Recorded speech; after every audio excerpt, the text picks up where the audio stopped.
பாஸ்கர் மதிவதனி. குரலில் குரல். பால் காமத்துப்பால். இயல் கற்பியல். அதிகாரம் நெஞ்சொடு கிளத்தல். குரல் எண் 1244.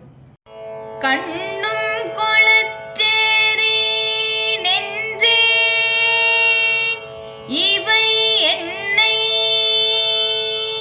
தின்னும் அவர் காணல் உற்று.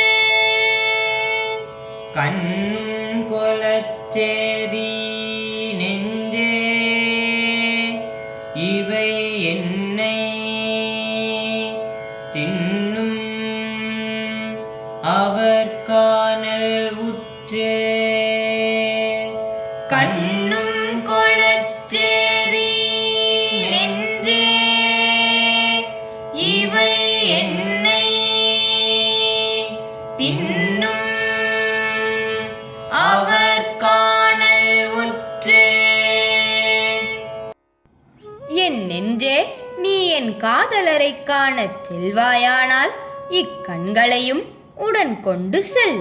இல்லாமல் நீ மட்டும் தனியே சென்றால் இவை அவரை எனக்கு காட்டு என்று என்னை தின்பது போல் வருத்தும்.